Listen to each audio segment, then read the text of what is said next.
कौन से 4 काम करने से बुढ़ापा नरक बन जाता है? धीमी बांसुरी या संतूर की धुन शुरू होती है।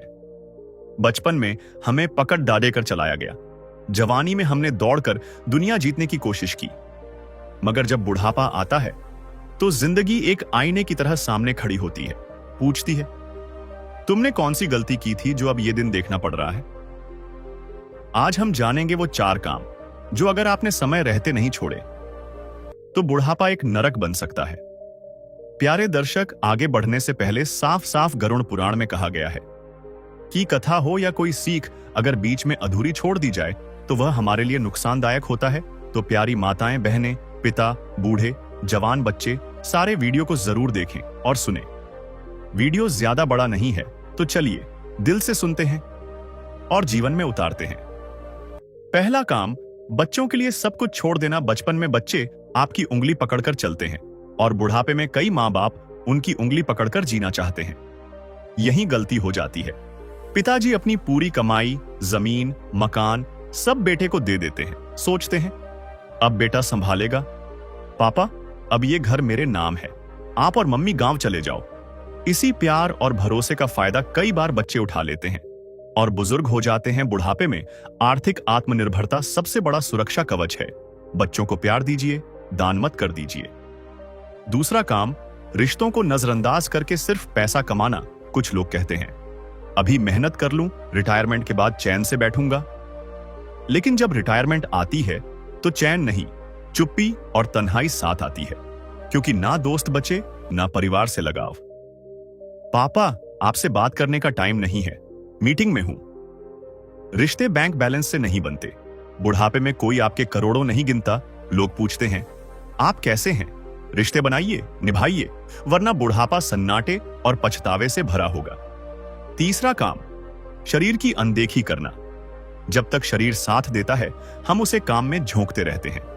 सो लेंगे बाद में, योगा, एक्सरसाइज बाद में देखेंगे।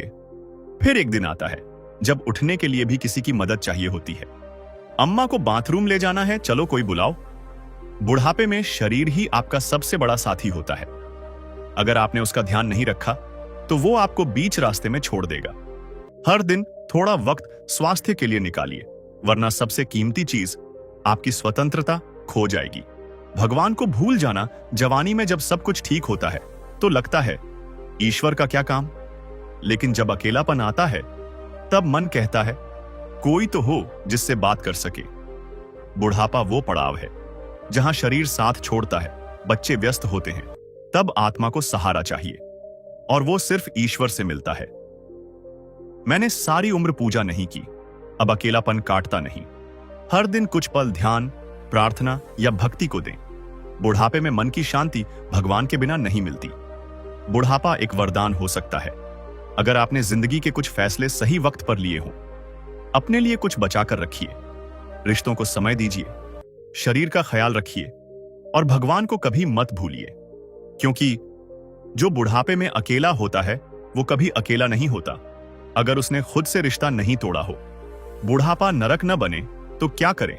तो अब सवाल उठता है, अगर बुढ़ापा नरक न बने तो हमें क्या करना चाहिए? सबसे पहला मंत्र, स्वाभिमान बनाए रखो। प्यार देना अच्छी बात है, लेकिन खुद को मिटा देना मूर्खता है। बच्चों के साथ जियो, बच्चों पर मत जियो। दूसरा मंत्र, हर दिन सीखो, हर दिन जियो। बुढ़ापा किताबें पढ़ने, गीत सुनने, हंसी बांटने और पुराने अनुभवों से नई पीढ़ी को संवारने का समय है। यह जिंदगी का आखिरी पड़ाव नहीं, बल्कि सबसे अनुभवी चरण है। तीसरा मंत्र, खुद के साथ दोस्ती करो। आपने पूरी जिंदगी सबके लिए जिया, अब कुछ साल अपने लिए जियो। भावनात्मक उदाहरण, नैरेटर रामू चाचा 75 साल के हैं। बेटा अमेरिका में है, बहू वीडियो कॉल तक नहीं करती।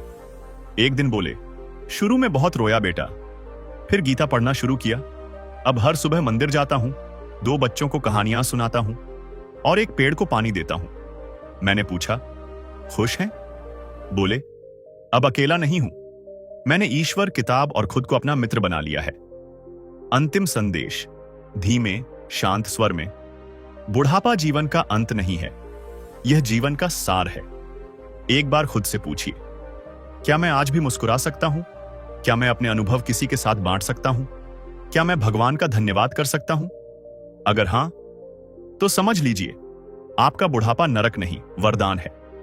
अंतिम पंक्ति के साथ धीमी प्रेरणादायक धुन शुरू होती है, धीरे धीरे फेड होते हुए। बुढ़ापे से मत डरो, उस दिन से डरो जब जिंदगी जीने की इच्छा मर जाए।